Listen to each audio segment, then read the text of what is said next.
মটর দিয়ে দিচ্ছি, দারুচিনি ও এলাচ দিয়ে দিচ্ছি, হলুদের গুঁড়া দিয়ে দিচ্ছি, ধনিয়া গুঁড়া দিয়ে দিচ্ছি, জিরার গুঁড়া দিয়ে দিচ্ছি, স্বাদ মতো লবণ দিয়ে দিচ্ছি, খাঁটি সরিষার তেল দিয়ে দিচ্ছি, সুন্দর মতো মাখিয়ে নিচ্ছি।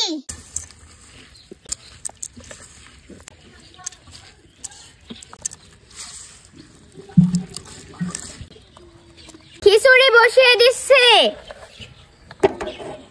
চুলা জ্বালিয়ে দিচ্ছি, সুন্দর মতো নাড়াচাড়া করে নিচ্ছি।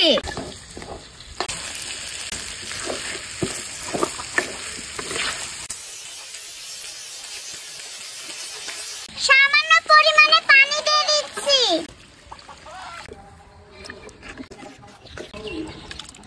ঢাকনা দিয়ে ঢেকে বলক ওঠা পর্যন্ত অপেক্ষা করব।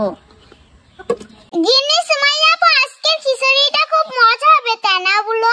হ্যাঁ গিন্নি জামি, আজকে আমরা দুইজন মিলে রান্না করছি, তাই খিচুড়িটা অনেক সুস্বাদু হবে। ঠিক বলেছো আপু তুমি।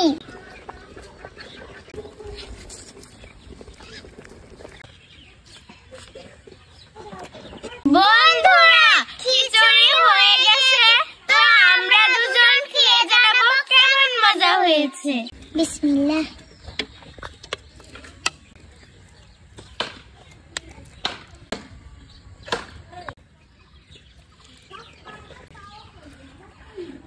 বিসমিল্লাহ।